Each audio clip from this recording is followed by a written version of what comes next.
Саламатсыздар урматтуу телекөрүүчүлөр, КТРК Спорт телеканалы сиздерге улуттук көчмөндөр оюндарынын алкагындагы көкбөрү боюнча беттештерди көрсөтүүнү улантат. Түз эфирден КТРК Спорт телеканалы аркылуу жана ошондой эле YouTube каналдан расмий КТРК Спорт баракчасынан көрүүгө мүмкүнчүлүгүңүздөр бар.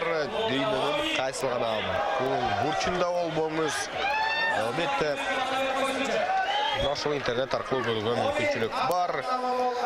Кыргыздын оюну демек дүйнөнүн ар бир бурчуна көрсөтүлө тургандыгын айта кетсек болот. Албетте каалоочулар ачып көрө алат. Кызматыңыздарда мен Зайрат Эсенбай. Кезектеги жарым финалдык оюн Ош облусу жана Бишкек командасы экендигин белгилей кетели. Бишкектин курамасы, Ош облусунун курамасы.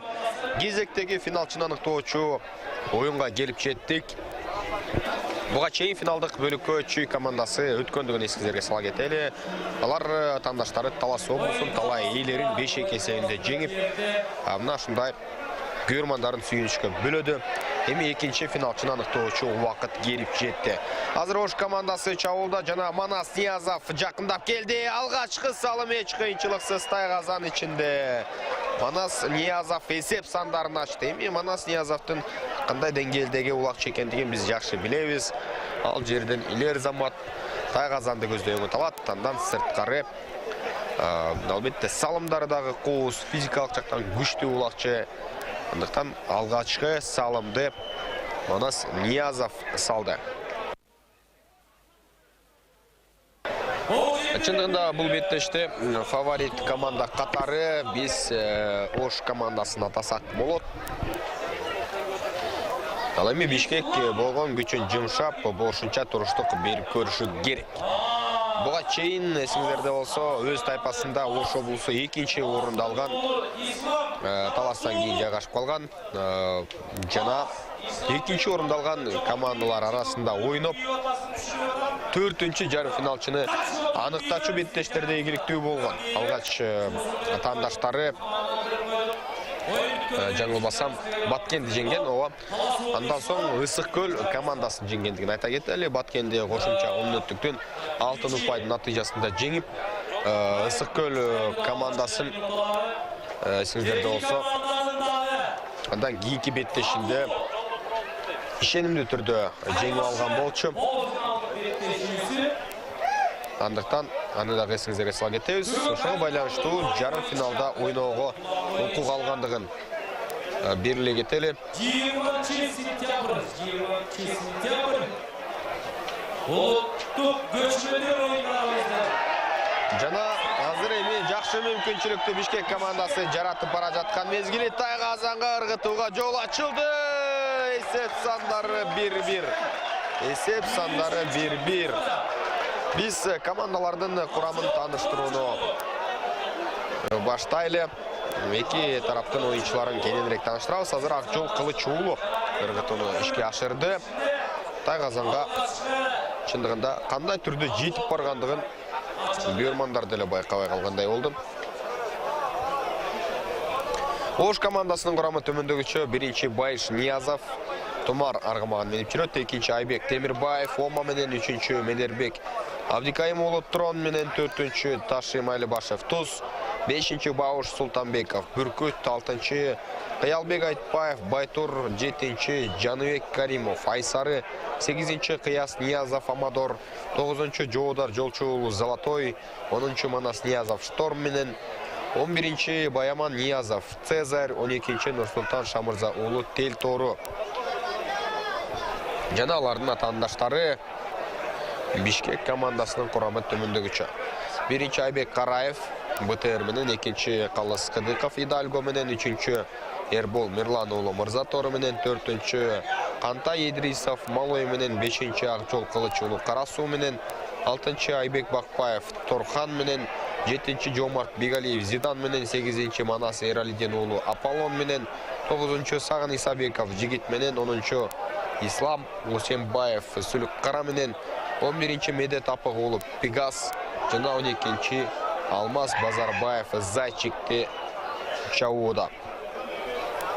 Булардын жетекчиси Самат Кошчугулов, маштуучусу Аман Дербишев.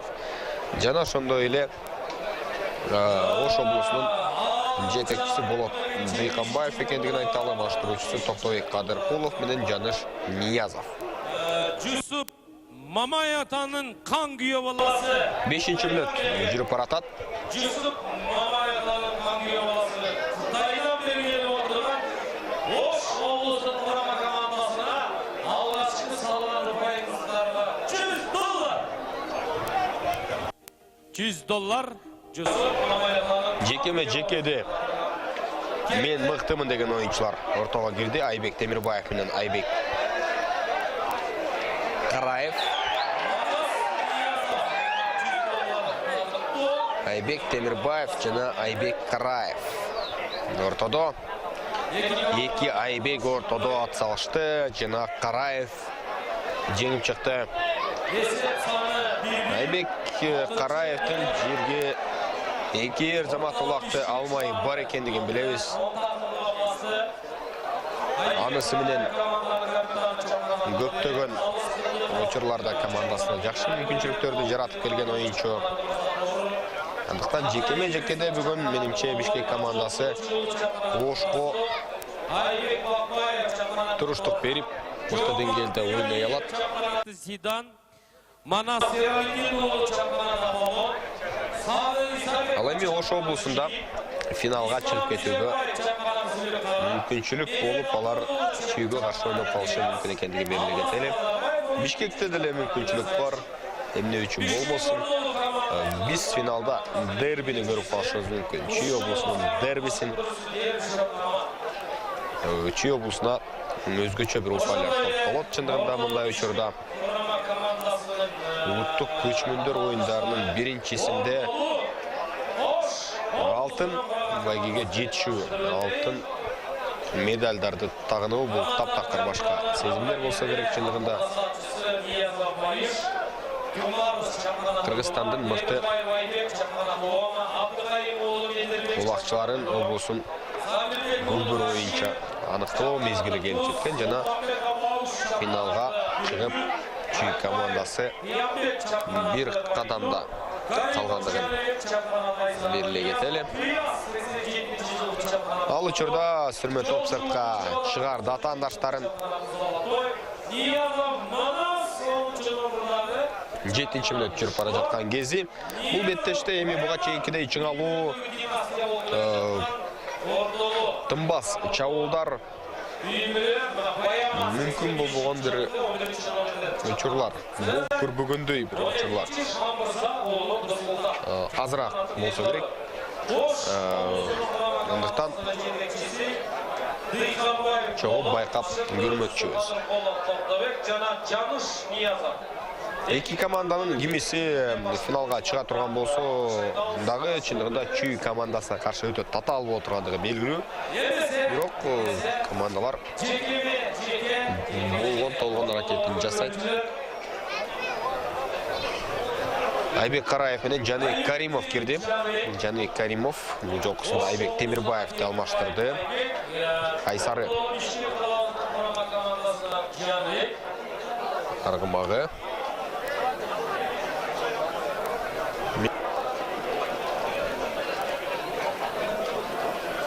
азыр чогуу көрөлү.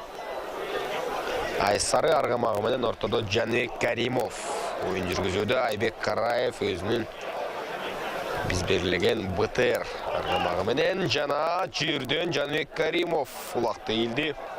Сол такымга басууда атаандашы бул жолкусунда Айбек Караев. Эми утулуш ыңгайсыз позицияда атаандаштан талашып жаткан мезгили. Биринчи улакты Манас Ниязов ыргыткан, экинчисин Акжол Кылычуулу ыргытты. Акжол Кылычуулу дагы өзүнүн командасындагы чечүүчү бир сапатка ээ болгон, өзгөчө бир ролдогу улакчы экендигин белгилей кетели. Улам жыл өткөн сайын командалар көбөйүп, өзүңүздөр билгендей атаандаштык дагы Манас. Чоңойып бара жаткан кези Манас Ниязов азыр кезектеги улагын салып койду. Эсептелбей калабы. Эсептелет.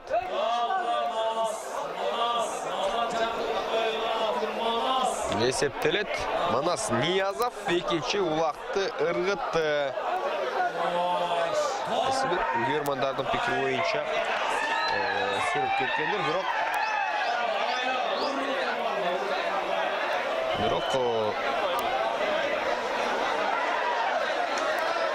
бардыгы жайында алыстардын белгиси боюнча экинчи улак эсептелинди. Ал мезгилде биринчи таймдын так ортосуна келип жеттик.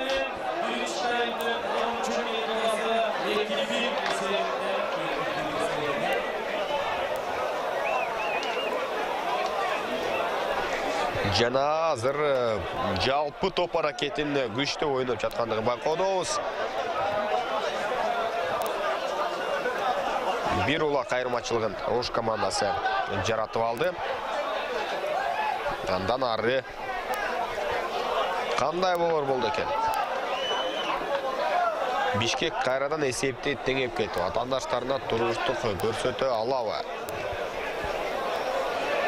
Жана биринчи ол кемиси чарчайт. Ал бардыгы алдыда жана Кыялбек Айтпаев кезектеги улакты ыргыткан, бирок тайгазанга түшкөн жок. Кыялбек Айтпаевдин салымы менин оюмда эсептелинип калган болчу, бирок тайгазанга барып бир аз ат секирип кеттиби? Ыңгайсыз болуп калды көрүнөт жана тайгазандын капталына уруп алды. Анын натыйжасында эсеп 2-1. Айбек Караев нараазычылыгын билдирип жатат. Калска. Азыр Кудай буйрса, ушул көкмөрдүн оюнун беттешисин аяктаган кийин бирден баштап 12-чи мүнөт ортолоп калды. Биринчи таймдын жүрүшүндө эки командада тең чабуулдар бар, ракеттер бар. Ошондуктан улам андан кийин Ереңиш боюнча Мелдеш Сыйлоо чогуу байкайлы. Айбек Караев дагы да болсо эрип планда. Андан кийин 9 гол оюн бир аз тынып калды. Биз эки команданын басып өткөн жолун айтып өтүшүбүз керек. Айбек Караевди жаза мамыга жөнөтүп көрүнөт. 9-га чейин Кудай буйрса ушундай программа менен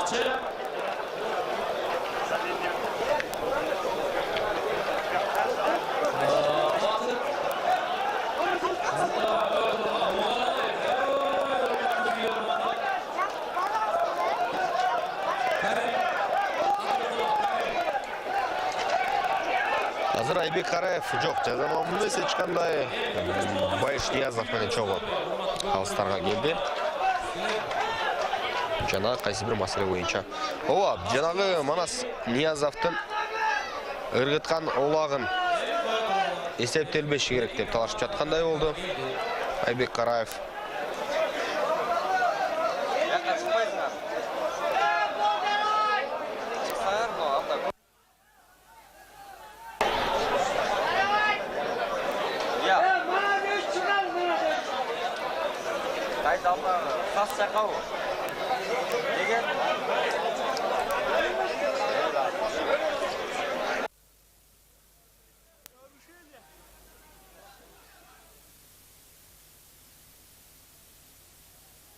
Уақытты тоқтатып қойғанбыз. Грам ал жағынан грам көйбегілі. Уақыт тоқталған. Бұл жерде башқы қалыз. Командан жетекчілі бардығы біздің жанымызда.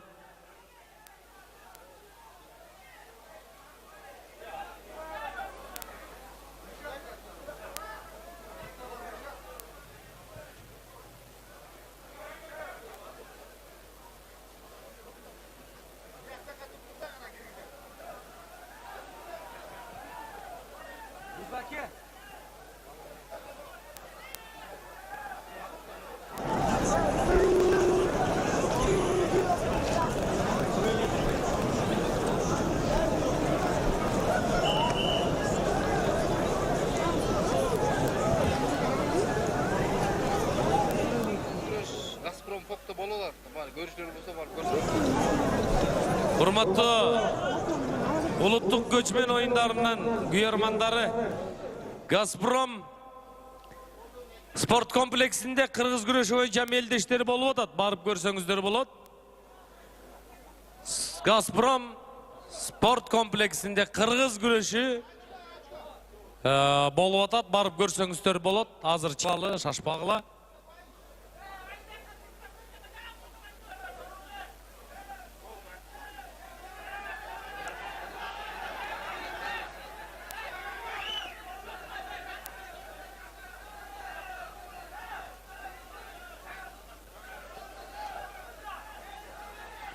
Азыр мага башкы калыс маалымат берсин. Мен башкы калыстын чечими менен оюн таласында калыстар менен чечимди силерге азыр жарыялайм. Азыр мына башкы калыс келатат.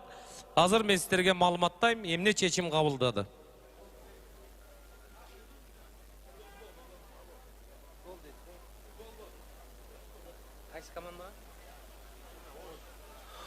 Ош облусунун Ордолу Ош облусунун курама командасында азыркы упай саналды. 2-1 эсебинде оюнду кайрадан жалгаштырдык. Кол чаап койгула. Демек акыркы упай кайрадан бекемделип тастыкталды. Калыстардын чечими боюнча эсептелинет. Бир улак айырмачылыгы менен Бишкек шаары артта. Бишкек шаары Ош облусу. Алмаштырбайлы. Бири облустун курамасы, бири Борбор каланын курамасы. Чейин Чүй облусу финалга чыккандыгын дагы айта кетебиз. Чүй облусу өзгөчө деңгээлде күчтөнүп келген. Андыктан алардын финалга чыгышы чындыгында өзгөчө бир кооз болду. Ар бир салымдарды көрө алдык. Ошол эле мезгилде Талас командасы болгон аракетин жумшады. Ал мезгилде 14-мүнөт Айбек Темирбаев ыргытар маалда тандашы кайдан жайдан пайда боло калып, өзүңүздөр көргөндөй олакка жабышып калган. Ислам Усенбаев ойногон. Ислам Усенбаев азыр жогорку ылдамдыктагы чабуулга баратат жана тандашы артынан кууп жетүүгө үлгүрдү. Андан ары аутка чыгып кетти. Байыш Ниязов өзүнүн Тумар аргымагы менен жетип баргандыгын көрдүк. Каршылашы Ислам Усенбаев сүлүк кара менен качкан. Бирок жалгыз Байыш Ниязов команда капитанынан качып кутула алган жок. Ага байланыштуу ортодон уланат. Биринчи таймдын бүтөрүнө 5 мүнөттөй убакыт бар. Бул эки команданын деңгээли дагы бири-бирине жакын экендигин байкоодобуз. Эсеп артыкчылыгы азырынча анчалык чоң эмес. Бирок Ош фавориттик өзгө. Алардын клубдук деңгээлдеги оюндарын жакшы билебиз. Бирок ошол эле учурда Бишкек жеңишти каалап турган, көксөп турган команда. Чучуклак карматылган, эсиңиздерде болсо. Нашын жарым финалдын алдында ал учурда чабуулга кайрадан Бишкек командасынын курамындагы Сагын Исабеков жигит менен келген. Сагын Исабеков ыргытууга мүмкүнчүлүк издеп жатат жана кезектеги убак мезгилде Ош командасынан кайсы бир оюнчу жетишип үлгүрүп калды. Телеке каршыбы, бактыга жарашабы албетте белгисиз. Анткени эки тараптын тең күйөрмандары бар. Биз нейтралдуу карашыбыз керек. Байыш Ниязов убакыт менен Байыш Ниязов аргымагын камчылап алдыга чыгып бара жаткан кезде жалгыз коргоочу бар алдыда. Тумар менен Байыш Ниязов дагы да болсо такымда кармап турат. Байыш Ниязов дээрлик 1 жылдан ашык убакыт бою ат майданга чыккан эмес. Андыктан көп убакыттан бери улакты сагынды болуш керек чоң оюндарды. Сагынды болуш керек. Ал мезгилде кезектеги жүрүш жана атандаштардын тайгазанына жакындап барып азыр ыргытууга Медет Апык уулу жакын. Медет Апык уулу келди жана салып. Медет Апык уулу эсеп сандарын теңеп койду. Медет Сапығұлы. UFC ойымында мұшташқан Хабиб Нурмагомедовтың жаң соғысын қайталады көрінеді.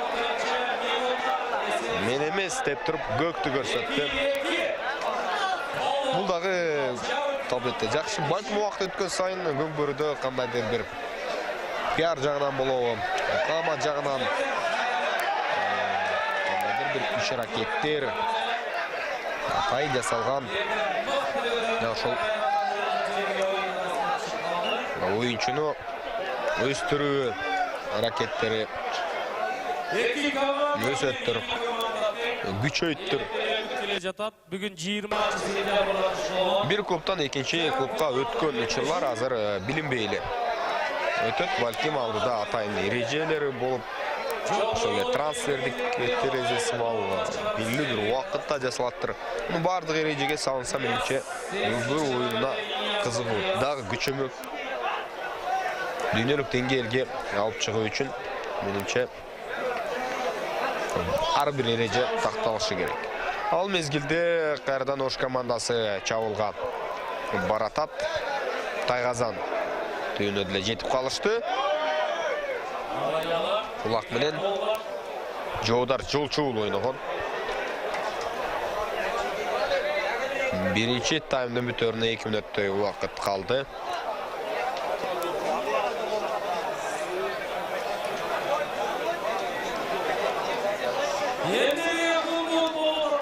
Андан ары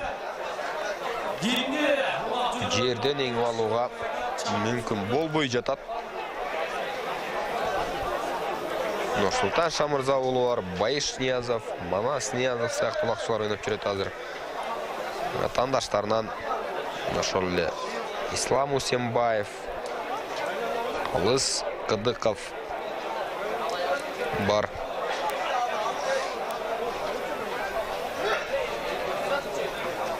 Коргонууда ойнойт алар. Мындай жерден эңдирип коюу чындыгында өтө кооптуу. Манас Ниязов флакты жерден алды дагы түйүнүн. Дароо Тайгазанга ыргытып кое алды.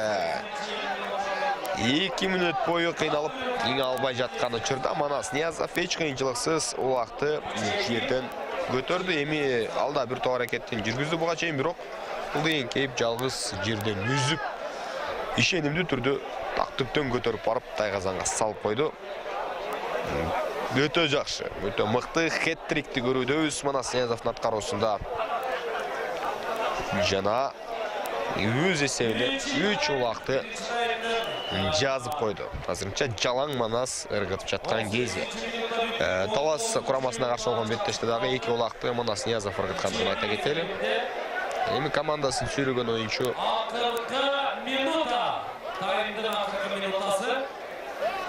ал мезгилде акыркы секундалар жүрүп баратат. 3-2 Бишкек командасында дагы да болсо мүмкүнчүлүк бар. Алдыдан кени 2 тайм ойнолот.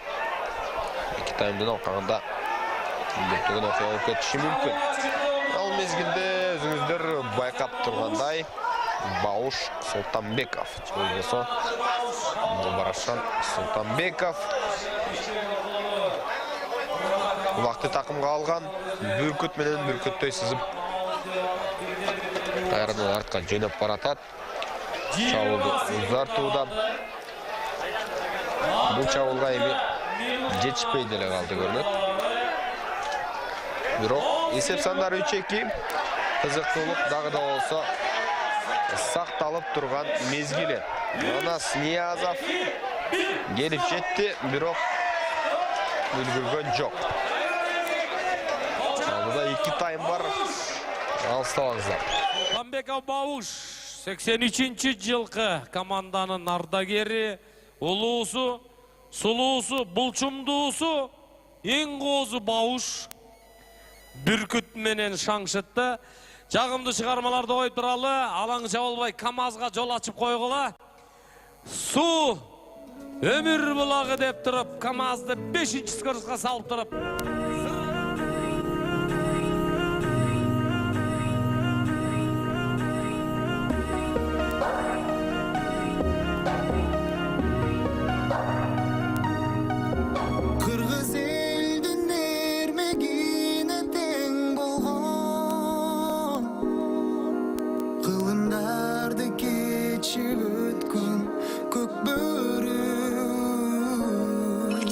Her azamatlardan suygun oyunu Her gündögü oynasın bet alamda Ulu Kırgız elim göçmönü Oynop ber azamat kök börü Jarık yıldız bolup janıp köktөгü Tarık baragынан elim öçpөгün Ulu Kırgız elim göçmönü Oynop ber azamat kök börü Jarık yıldız bolup janıp köktөгü Tarık baragынан elim öçpөгün Şamalga jetkirбей çapты Kırgızdın er azamatты Kuyun salıp mingen attı Күтпөйт айга санды тапты чаптыр чаптыр жигит чаптыр кууган атаан таштык алыптыр бийик кылып кыргыз калкын Bek saktağın ata sal кыргыз элдин эрмегине тең болгон кылымдарды кечип өткөн көк бөрү эр азаматтардын сүйгөн оюну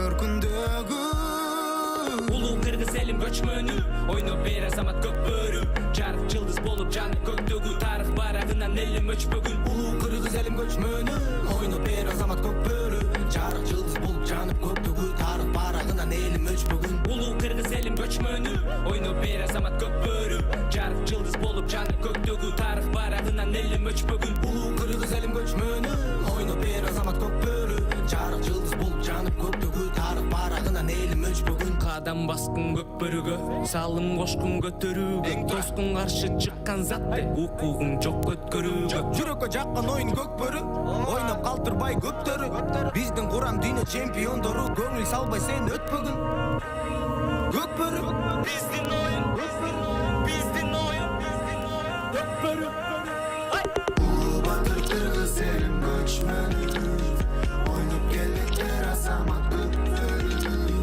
жарык жылдыз болуп жанып көктөгү тарых барагынан элим өчпөгүн улуу батыр кыргыз элим көчмөнү ойноп келеттер азамат көк бөрү жарык жылдыз болуп жанып көктөгү тарых барагынан элим өчпөгүн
Новый жилой комплекс на территории Новой Москвы от группы компаний МИЦ. Ищите нас по запросу «Кленовые аллеи» или звоните 495 106 23 22. Тысячи блинов нужно испечь, чтобы стать мастером блинопеком в теремке. И всего один нужно попробовать, чтобы его полюбить. Ведь домашний вкус, как настоящую любовь, ни с чем не спутаешь.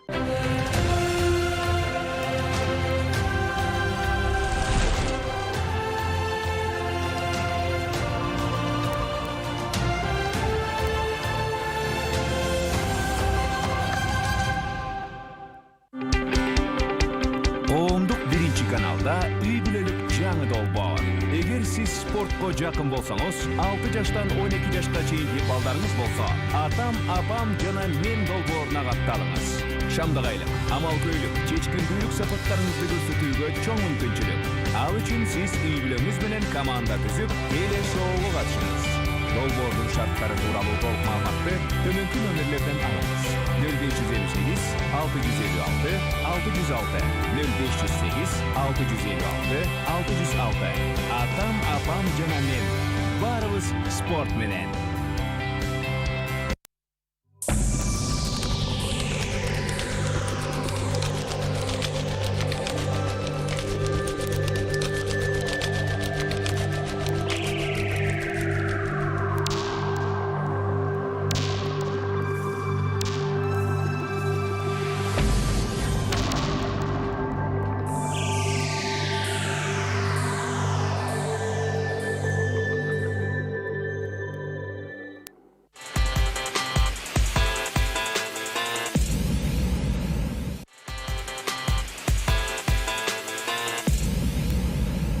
Цимлянский машиностроительный завод ориентирован на выпуск оборудования и арматуры для объектов «Газпрома», нефтехимических производств, атомных станций и других отраслей промышленности. Жилой комплекс «Новоград-Павлино» от группы компаний МИЦ. Ищите нас по запросу «Новоград-Павлино» или звоните 495 106 0102. Квартира в экологически чистом районе Новой Москвы от МИЦ Development. Ищите нас по запросу «Цветочные поляны» или звоните 495-023-33-35. Новый жилой комплекс на территории Новой Москвы от группы компаний МИЦ. Ищите нас по запросу «Кленовые аллеи» или звоните 495 106 23 22.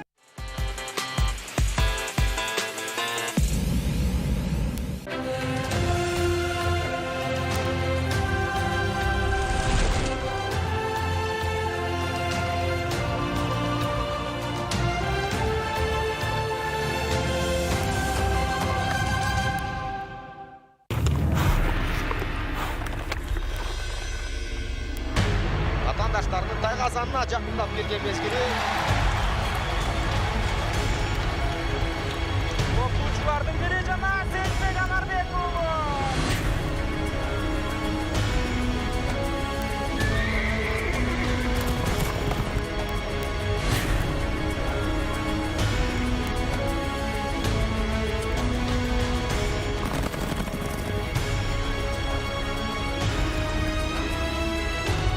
Команда сатыда келе жатқан чағы жаңа қайрадан.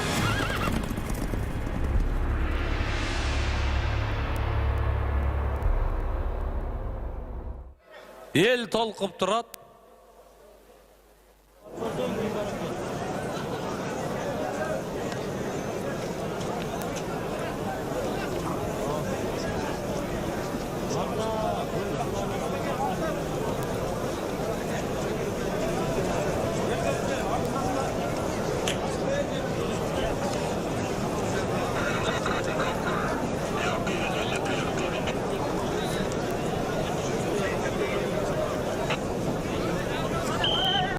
Екінші тайм.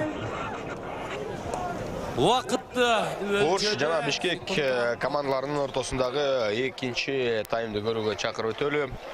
Азыркы учурда есеп сандары 3-2 жана Ош командасында чабуул бар.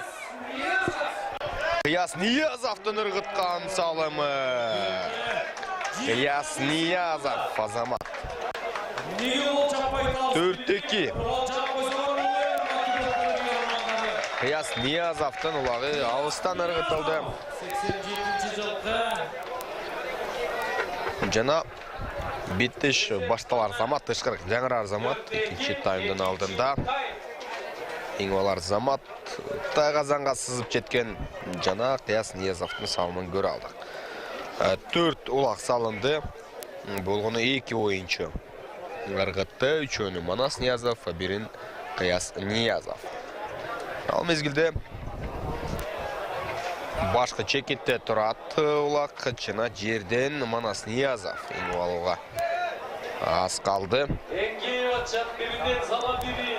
Улам-улам кезек-кезеги менен эңгейип атышат. Мындай жерден эми ыңгай келип эле кетпей турган болсо атайлап аракет кылып отуруп атандаштарды 2019 ортолук Бишкек Чететіп қойып, жоқ осы түртіп барып атайын еңі. Ор, жана біраз бошоп қалған мезгілде Қиялбек Айтбаев жерден иліп алды. Андан ары улақ жерде. Жогорку лиганын мыкты үмбөткө карайтылган.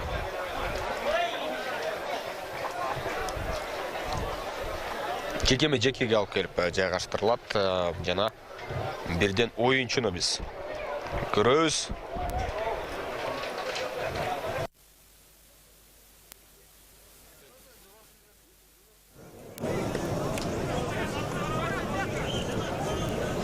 Бирге бир чыгууда командалардан жана ортого азыр Ош облусунан Айбек Темирбаев. Айбек Темирбаев 1991-жылы төрүлгөн улакчы. Оманы, жок, Оманы эмес, Айсарына минип чыкты. Ал эми атаандашы биз жогоруда берилип жаткан оюнчулардын бири. Сагын Исабеков ойын жүргүздү.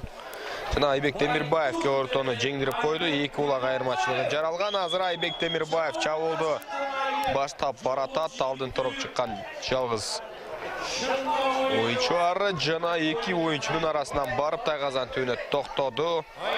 Атты кайрадан айландырып курууга аргасыз болду. Азыр ыргытууга бир аз калган мезгилде акыркы күчү менен Бишкек командасы коргонуп калып жаткандыгын көрүүдөбүз. Бишкектен учурда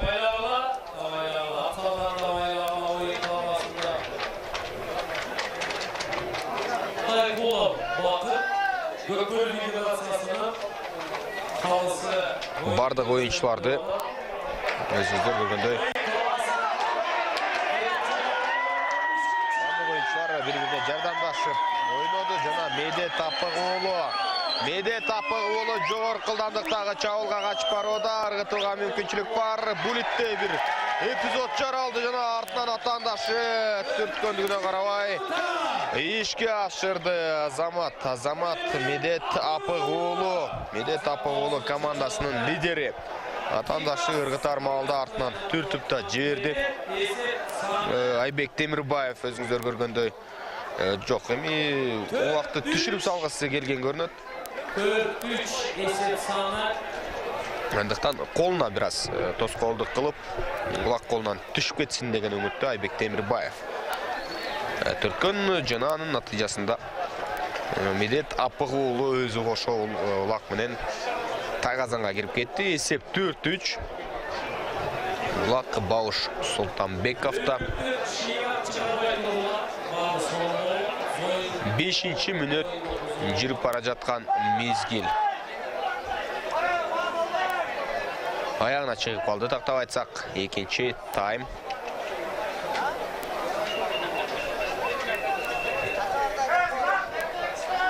Экинчи таймды 5-ші минутасын бүтүп, 6-ші минутасын чапчып алган. Башкы чекиттеги улакка азыр чаптырып келишет дагы. Мына ушундай учурларда дароо ийгилип ары турган салымдар өтө кооз болуп келет. Азыр өзүңүздөр көргөндөй Кыяз Ниязов бир атаандашынын жолун туруп дароо ойногон. Бардык оюнчулар ылды эңкей бербейт. Үчөө кийинкилердин жолун тосуп, андан ары эмкетүүгө аракеттер жасала тургандыгын айта кетебиз. Азыр ойлош керек, Кыяз Ниязов жерден жакшы эле көтөрүп бара жаткан, бирок атаандаштары келип жетишип калды. Жана андан ары Манас Ниязов жерден улакты үзүп алды да ыңгайлуу түрдө бир колу менен барып андан ары ыргытты. Өтө мыкты. Манас Ниязовдун 4-чү улагы бир кол менен алып барып эсепти 5-3-кө айландырды. Өзүңүздөр көргөндөй Манас Ниязов покер аткарууда болдук тил менен айта турган болсок, Ал өтө алыс аралыктан ыргытты. Мына касыл жерден ыргытты, байкаңыздар. Касыл жерден ыргытты. Өтө алыс аралыктан ыргытып, Тайгазаны кырына бир иретти, андан ары секирип барып, ортого түшкөндүгүн көрө алдык. Жана 5-3 эсеби катталды. 5-3. Қос салымдар көп бұл беттеште. Өзіңіздер көргендей.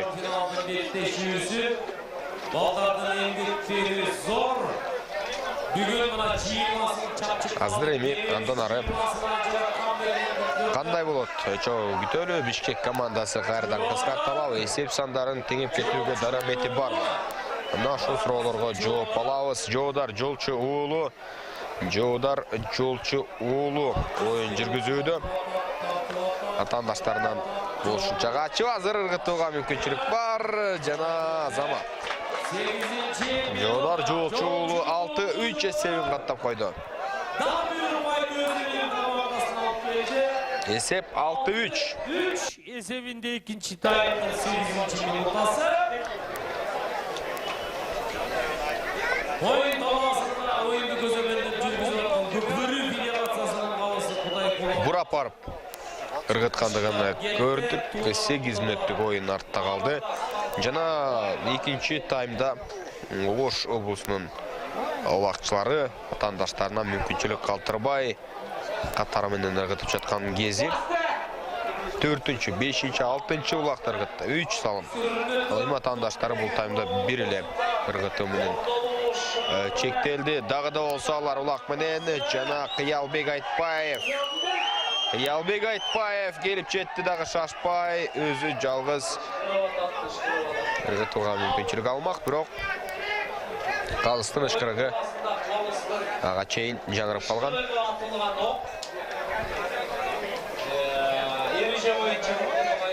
Жеке-жеке орун алат. Кыялбек Айтпаев өз эсебине упай жазып коюуга аз калган болчу. Улуттук Көкбөрү оюну боюнча Мелдештин башкы калысы Кадыр Кулов. Көкбөрү федерациясынын калыстарын менен аштырып коюй. Улуттар арасындагы Жеке-жекедеги кезектеги терес Жаныбек Каримов кирди. Ош командасынан Айсар менен жана ошондой эле атаандаштарынан Айбек Караев.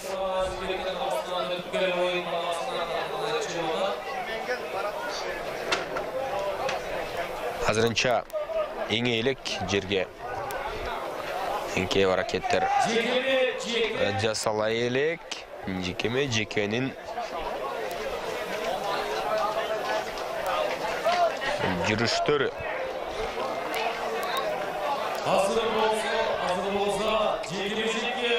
Айбек Караев биринчи болуп сол такымга басып алгандыгын байкоодобуз. Жана андан ары алдыга жылып барууга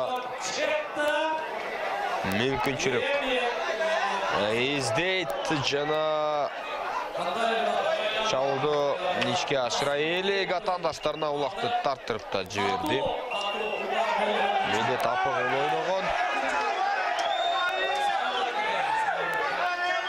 Ал мезгилде эми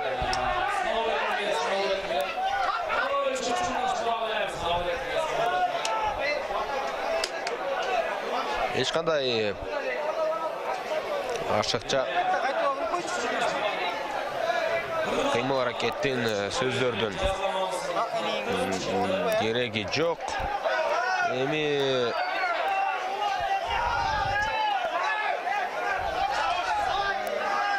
калыс эч кандай жаза момуга кетирген жок. Калыстын чечим аны артка алуу болбойт. Жок, эми гана Баяман Ниязовду өзүңүздөр көргөндөй сыртка чыгарды, жаза момуга кетирди. Демек Бишкек командасында жакшы мүмкүнчүлүк бар. чечими 11-чи Улак салууга, эсепти теңеп кетүүгө дебейбиз. Бир улакты ыргытып коюуга мүмкүнчүлүк бар. Азыркы Ош курамында Ниязовдордон 4-төө Баяман, Манас, Байыш жана ошондой эле Кыяз Ниязовдор. Эгер Маштырушыны қоштағанда 5 бар. Жаныш Ниязов бар екендігін айта кетті. Соның келетқан сапарыбызды бұзбайлы.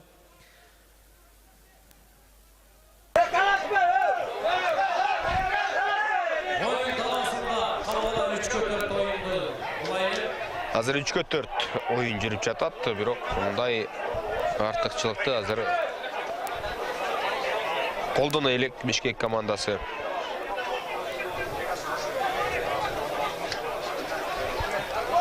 Көпкө мындай чырларды созуунун кереги жок өзгөчө Бишкек үчүн, анткени убакыт алардын пайдасында эмес.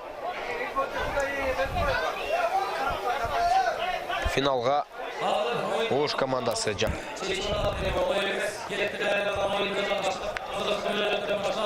Жазамамынын Айбек Караевтен улакты алып, Акжол Кылыч уулу ойногон, бирок андан ары убантып алга кете алган жок. Жекеме жекеде мал менен Бишкек командасы алып жатат. Ошол мезгилде мал менен Ош облусунун оюнчулары дагы алууда. Көпчүлүк учурда Бишкек жеңиш керек болот, эгер эсепте теңеп кеткеси келсе, бирок жеке деле оңой эмес. Бирге бир чыгуу өзгөчө оюнчуларга атактуулук алып келет, эгерде жакшы ойной турган болсо. Анткени алар башка оюнчуларга караганда көбүрөөк нашыл планда болот. Пландарда команданын жоопкерчилигинин көбүн ошол жекеме жекечилерге дагы үйүлөт. Ордолу курама командасы Айбек Караев ортодон эңип алды. Медет апагы уулуна өткөрүп бере алган жок. Жана Манас Ниязов атаандашын үрөп келип сыртка чыгып кеткен. Ошого байланыштуу аут абалы катталып калды. Айбек Караев канчалык аракет кылып жаткандыгы биз жекеме жекеден байкасак болот.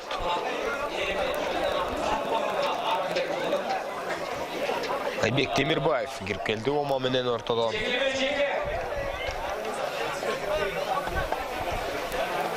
Темирбаев жана Сагын Исабеков. Сагын Исабеков ортодо оюн жүргүзүүдө.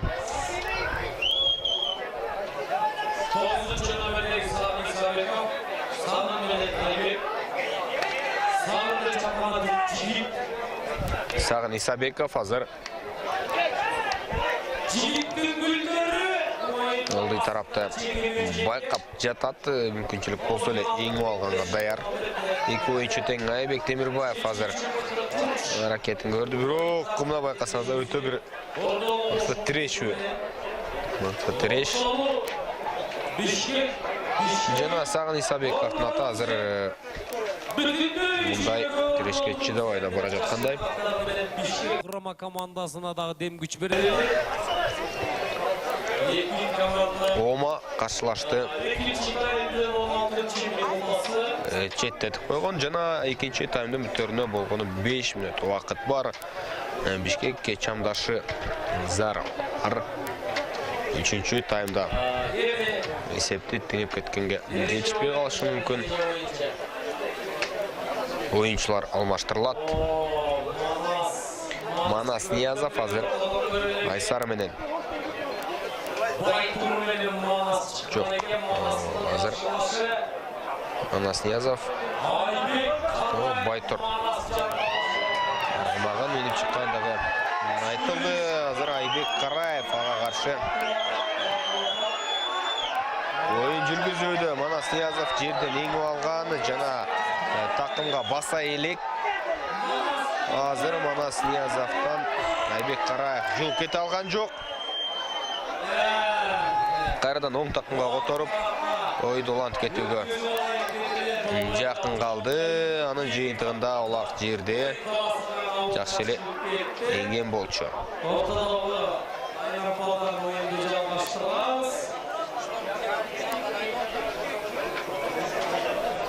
Бұл таймдың ақырқы мүнөттөрү жалаң жекеме-жекеде өтүп жаткандыгын байкоодобуз. Ылды эңкейип улакты жерден жылган Манас. Бул беттеште 4 улак таргатып койду. Командасынын 4 улагын салып чоң бир эмгегин жумшады. Анда болсо жумшайт. Анткени алда бир тайм бар. Азыр жерге отуруп калды Манастын аты. Андан ары бирок Ош командасында коргонууда мүмкүнчүлүк болот. Чогуу байкайлы Бишкектен учурда Сагын Исабеков сол такымга улакты басып жүрөт. Сагын Исабеков жакын келди, бирок коргоочулар бар. Коргоочулар өз ордунда. 18-минутта Атандаштарына жол ачып бербейт. Сөзсүз 3 улак айырмачылык жаралып калса дагы Ош командасы бошобой ойноп жаткандыгы туура менимче. Кene Бишкекте Медет Апыгулу, ошол Сагын Исабеков сыяктуу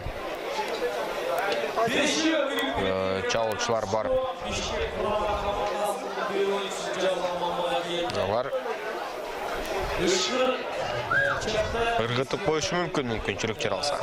Бишкек командасынан жаза мамыга жөнөтүлдү.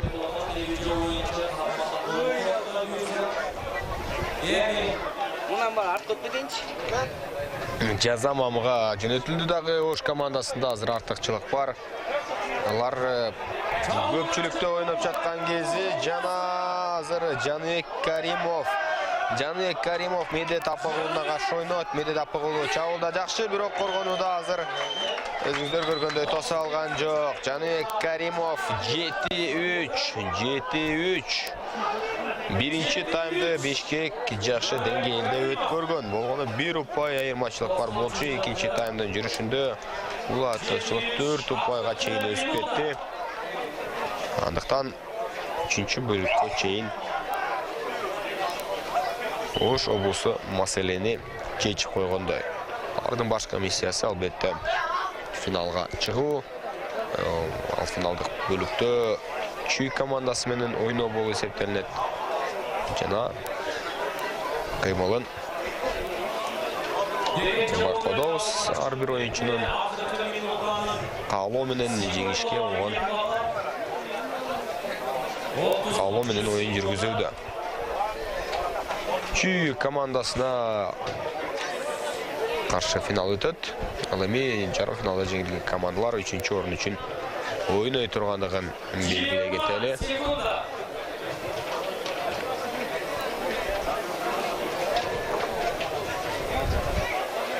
Акыркы секундалар жана убакыт деле. 5, 4, 3, 2, 1, стоп. Убакыт деле соңуна келип жетти. Экинчи тайм жыйынтыкталды.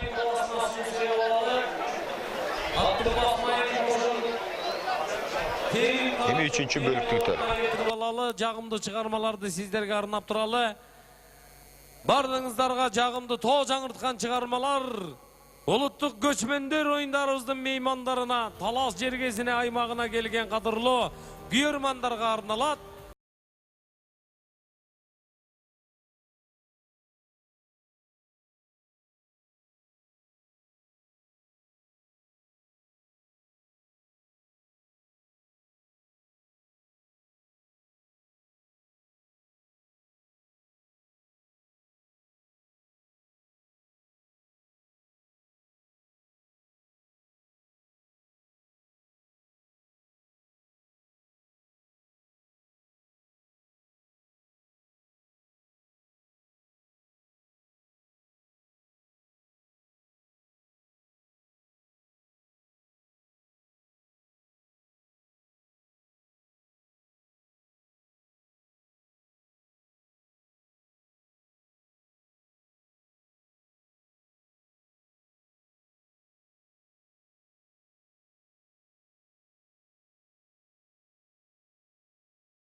бүгүн. Улуу кыргыз элим көчмөнү ойноп бер азамат көк бөрү. Жарык жылдыз болуп жанып көктөгү тарых барагынан элим өчпөгүн. Шамалга жеткирбей чапты кыргыздын эр азаматы. Куюн салып минген атты. Күтпөй тайга санды тапты. Чаптыр чаптыр жигит чаптыр. Кууган атан ташты калтыр. Бийик кылып кыргыз калкын Бек сактагын ата сал. кыргыз элдин эрмеги.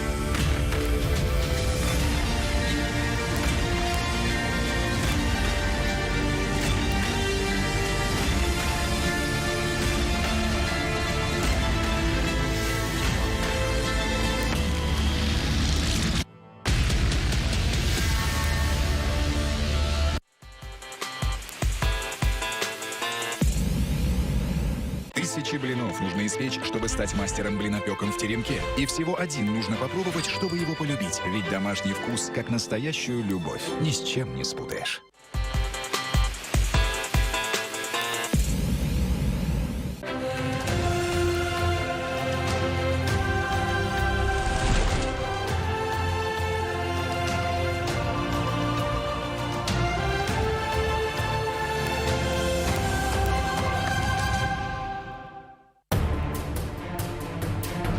Мен кичинекей кезимде эжелерим күрөшүп калышчу. Күрөшкө атам өзү жетелеп келген. Биздин район боюнча мен жалгыз кыз болчумун. Ошондон себеп мага спарринг партнер кыз жок, балдар менен күрөшүп калгам. Кыздар күрөшкөн болбойт, динге туура келбейт деп айткандар көп. Жакын адамдарым айткандай оор.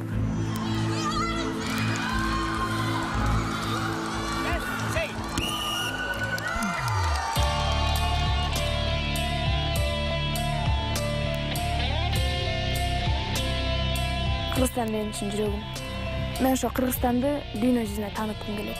Себеби Кыргызстан десең каяк деп тааныбаган адамдар аябай көп болот. Жана ошо Кыргызстан желегин Олимпиадада көтөрүп, элге таанытып, даңазалайлы, Кыргызстаныбызды көтөрөлү бирге.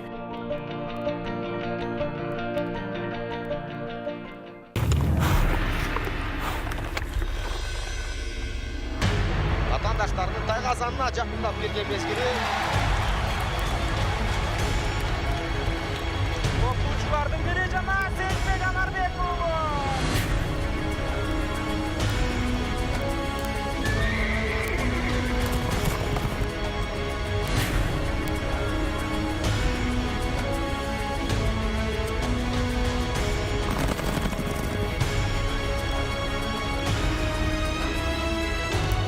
Команда сатыда келе жаткан чагы жана кайрадан.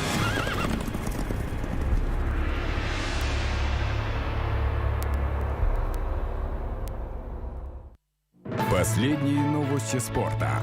Трансляции мирового...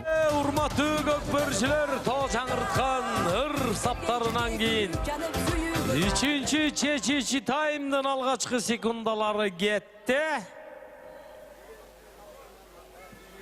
3-чү тайм, урматтуу телекөрүүчүлөр, эсеп учурда 7-3. Алдыда Ош облусу келе жаткан кези 2 таймдын жыйынтыгында ишенимдүү салымдар боюнча алдыда албетте алардын жүрүшү мыкты экендигин белгилеп өтөбүз. Бишкек командасында эсепти теңеп кетүү мүмкүнчүлүгү өтө эле аз. Бир таймда теңеп кеткен учурлар чанда гана кездешет. Бирок спорт аягына чейин ойнолот, аягына чейин ракеттер көрүлөт.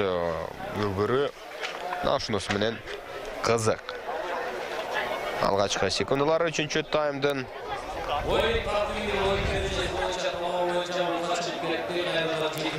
Бул оюнда кимдин күчтүүрөөк кылып жаткандыгын жана ошондой эле кайсы оюнчулардын салымдарга ээ болуп жаткандыгын жакшы билебиз.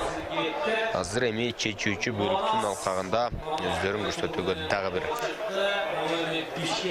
көрүш керек. Айбек Темирбаев жана Манас Ниязов сыяктуу оюнчулар ортого кирди. Манас Ниязовдун аты азыр жерге отуруп калган. Айбек Караев жерден улакты эңип алды.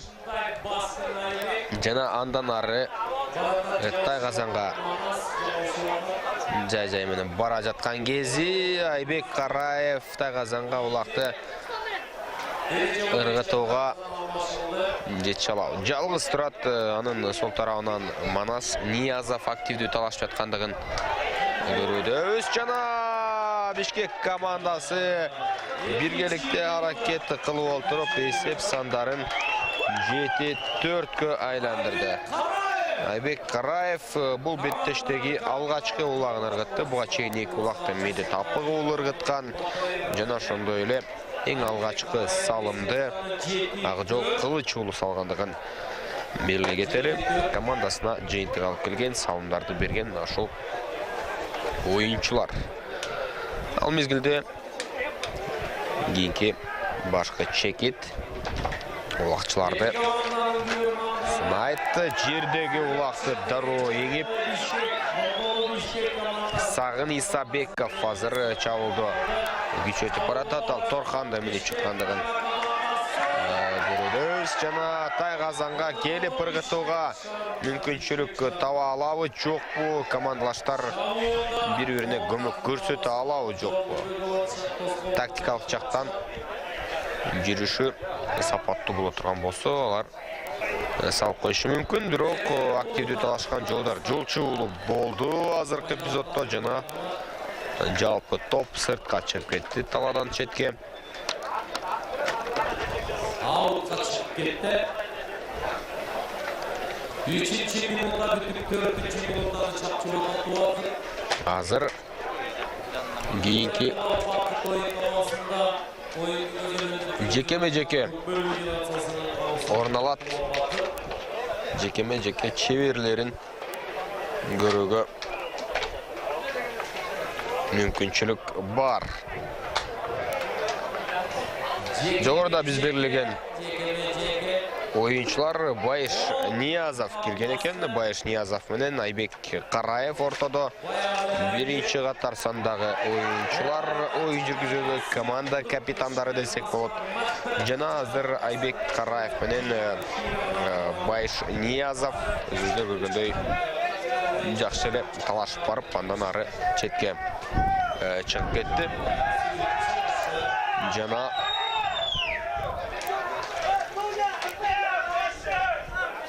бирге бир коюлат. Ош облусунун Тайгазанына жакынкы айланпадан.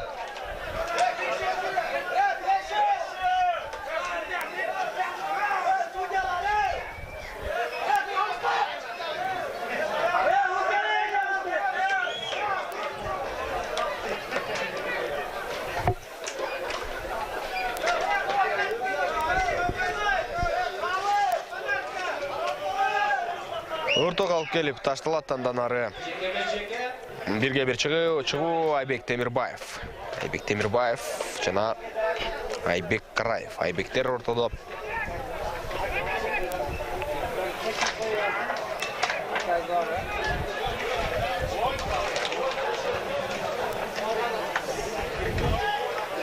Акыркы жекеме-жекелерде көбүнчө Айбек Караев ийилип кетип атат.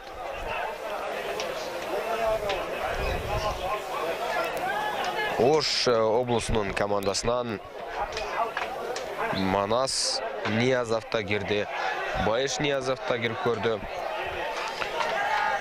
Бирок көпчүлүк учурда Айбек Караев ийгиликтүү болууда, бирок тала чегинде калтыра албай жатат. Айбек Темирбаев жалгыз өзү сүйрөп чыгып койду таладан сырткары.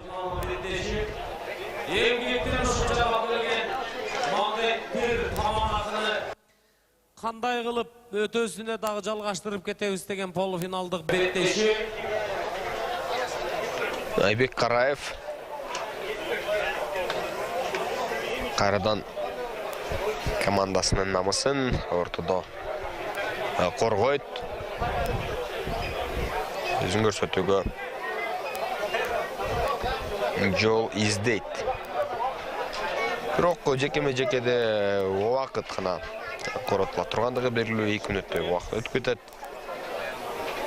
Антип-ментип жерден эңип талашып айлампадан чыккыча убакыт кемей берет. Жакшы эле эңкейүүдө көпкө чейин эңилбей жатканын себеби да бар. Ал аттардын бири-бирине деңгээл жагынан жакын экендигинин белгиси. Бири-бирин жакшы тараптар биле тургандыгынын белгиси. Ошондуктан улам азыр бирдей деңгээлде талаш жүрүүдө. Жерден Айбек Темирбаев улакты үзүп баратат.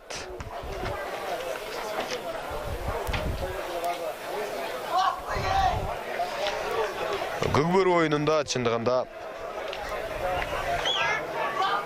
аттардын күчтүүлүгү көп нерсени чечет. Ал мезгилде Чабуулга азыр Ош командасы качып баратат.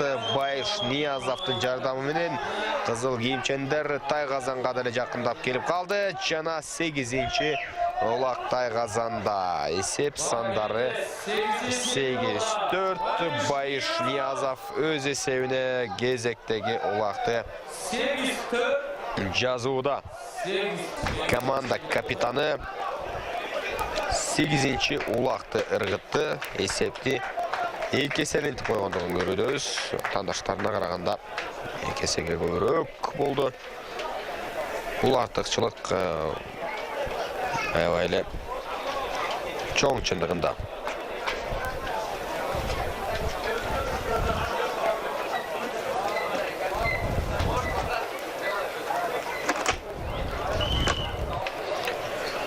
Калыстын ышкырыгы жаңырды, баштапкы чекитке ташталган.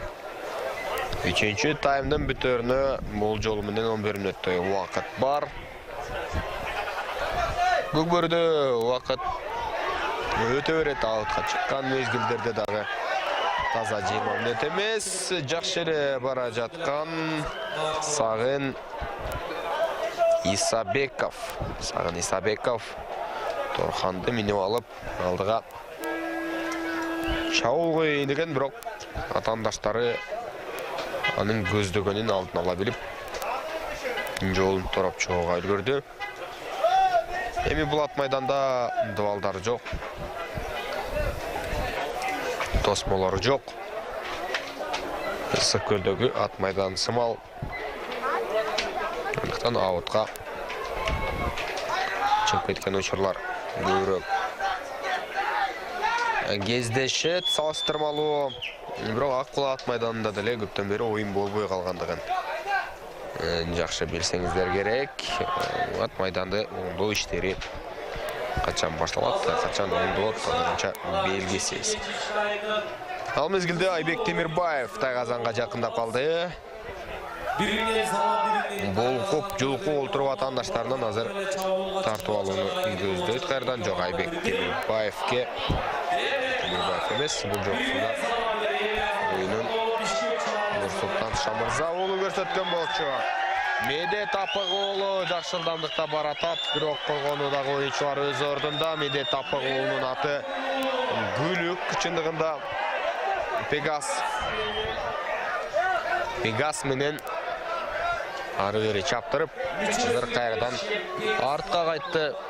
Чабуулду жыйынтыгына чыгара албай тургандыгына көз жетти буга чейинки учурда.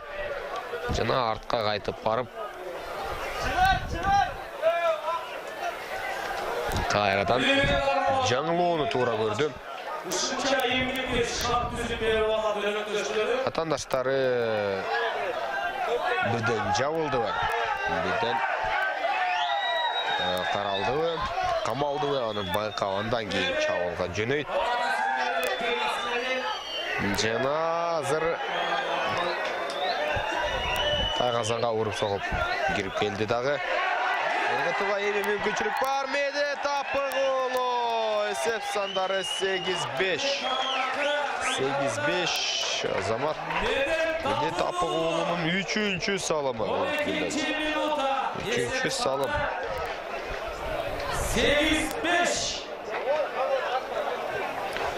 Бүгінгі беттеште бұл ойыншыдағы жоғарғы деңгейдегі ойынын көрсетуді. Бұндай ойнай бере тұрған болса, клубтық деңгейде күшті командаларды берген мүмкін. Hazır bizdeki iyilemiş. Eleştirik yorumlar eleştirik olmalarından bıraktı. Karmaşıklarına böyle olsa, kullanıcılar altına sırada bıraktı. Batıda oyunlarımızda böyle iyilemiş. Gökbölü'nün iyisilerine oyunlarını tatlılamakçı. Degençe, bu degençe oyunun aslında sevgi startta. Башқы сызықта тұрады. Алған ұлақчы жоқ азыр. 8 минуттай ойын бар ал мезгілде. Сағын Исабеков алды, бірақ аутқа шығып баратқан. Ерте таштап кетеу десем, таштаған жоқ. Ерте таштап кетеп ойынды ұланышын көздесі тұра олат біле. Кені бірге бір шығу уақыт талады.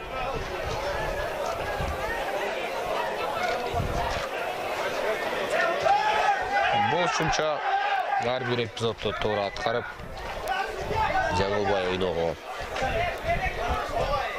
ракетін көріш керек. Бишкек командасы 3 ұлақ бар. 7 минуттың ішінде 3 салымды салса болады. Демей ракет керек, аға жараша шарттар керек, қандайдыр бір игілікті жылмайыш керек. Бардығы қошынып келіп албетті. Бірақ бұл жоқ осында оларға күшті құрам тұрш берген.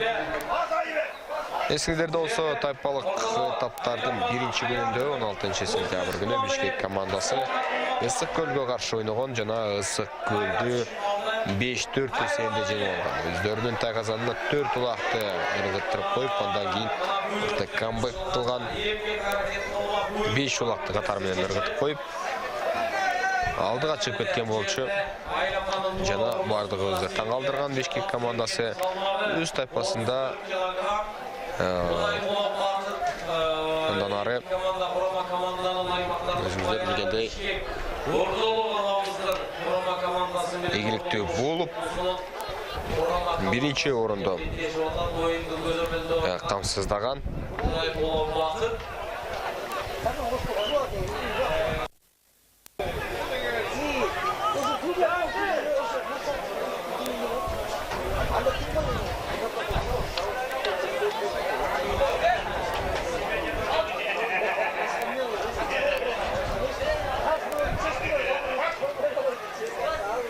Жекеме-жекедегі ең балуларға назар салудамыз.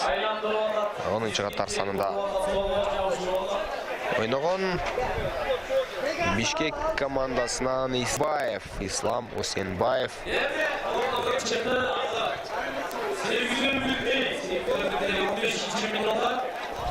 Бардығы аралашуға қоғалуда.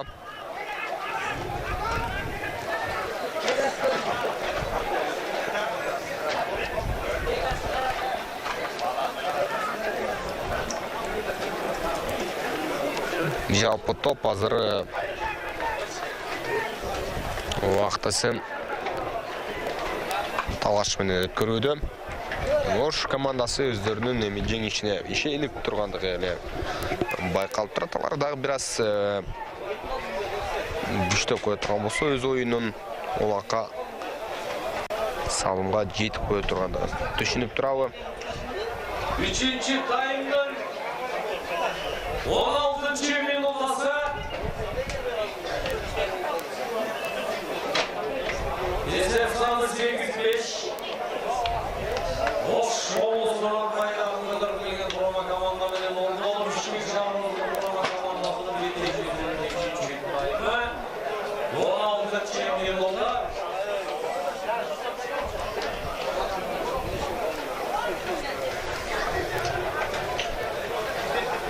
Бірге бір шығу қайрадан оланат. Бүгінгі біз бұл беттеште жекелерді көп санда көрдік. Айбек Қараевты, Айбек Темирбаевты, Жанбек Каримовты, Саған Исабековтарды бардығы жаттап өтті болшы керек.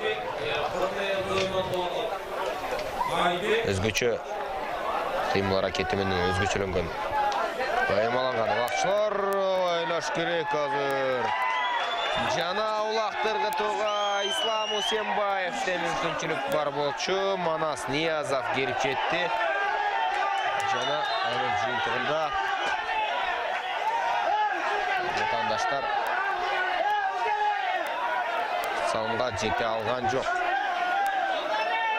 Айтсақ, қачон жылдамдықта аналар кетіп қалды. Манас Ниязов қол келіп жеткен.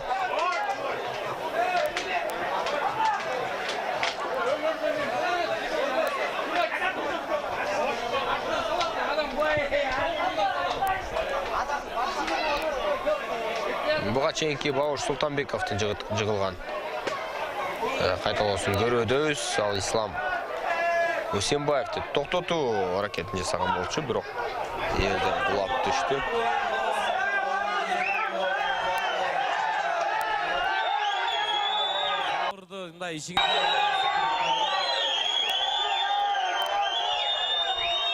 Башқы қалыс ешқіретті. Жаңыртуда жекеге Манас Ниязов кірді. Айбек Қараев. Эми Манас Ниязов жеке чемес, бирок мыкты еңет. Ол еңкер замат. Алалат Айбек Қараев болсо, тажрибалуу жекече, ортонун рейси, күштү, балбан десек. Жарашат 19 мүнөт жүрүп баруда. Жана бир аз убакыт ичинде дагы бир салымга жетчү Бишкек командасы. Ошол кызыктуу.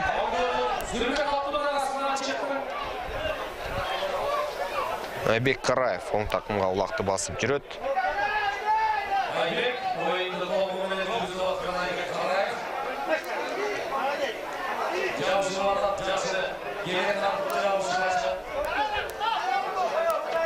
Ош командасы деле жөн турган жок. Жакшы эле күчтүү жумшап Нурсултан Шамырза уулу улакты алды. Жана акыркы 1 мүнөт ичинде шабуылды аткарып көрүш керек. Чоң ылдамдыкта Нурсултан Шамырза уулу баратат жана Тайгазанга ыргыттар малда атандашы келип жетти. Бирок кулак ыргытылды дагы салынбай калды. Кулак ыргытылды, бирок Тайгазанда эмес. Артынан келип жеткен ак жол кылычы уулу тоскоолду кылууга үлгүрдү. Ушундай үмүттө бул эпизод соңуна чыкты. Эрден кулап калган Нурсултан Шамырза уулу. Бирок аракети жакшы болду чындыгында. Акыркы секундалардагы чабуул. Биз ден соолук каалайбыз Нурсултанга, эч кандай жаракатсыз финалга чейин жетип барышына тилектешпиз. Кырсыктан алыс болуусун каалайлы. 20 секундда убакыт калган убакытты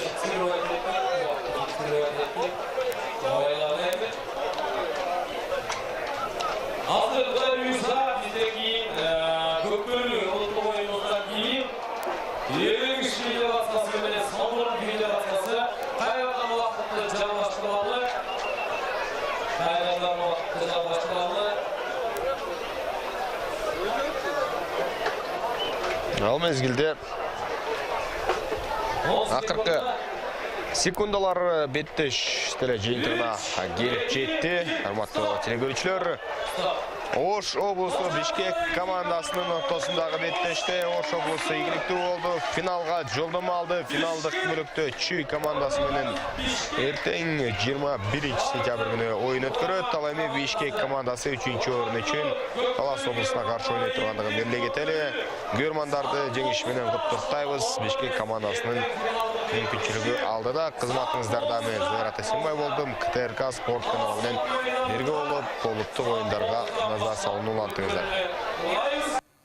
3-чү, 4-чү, 1-чи, 2-чи орынга болгон беттеши 9-дан башталат. 9-дан башталып, саат 12:30га чейин Көкбөрү Федерациясынын 3-чү, 4-чү орынга болгон беттеши Талас облусу, Талас жана Ордолу Бишкек шаары 3-чү, 4-чү орынга, анан Чүй облусу менен Ош облусу 1-чи, 2-чи орынга Кудай буйрса бет алып келишет. Келиңиздер, батага келип койгула, эки команда бата берип койгула, батага келгиле. 8-5 эсебинде Ордолу Ош облусунун курама командасы ийгиликке жетти. Борборубуз Бишкек шаарынын курама командасы келгиле, кол алышып койгула. Жакшы, мыкты көрүнүш, мыкты оюн куруп бердиңиздер. Ат жалында аман болгула.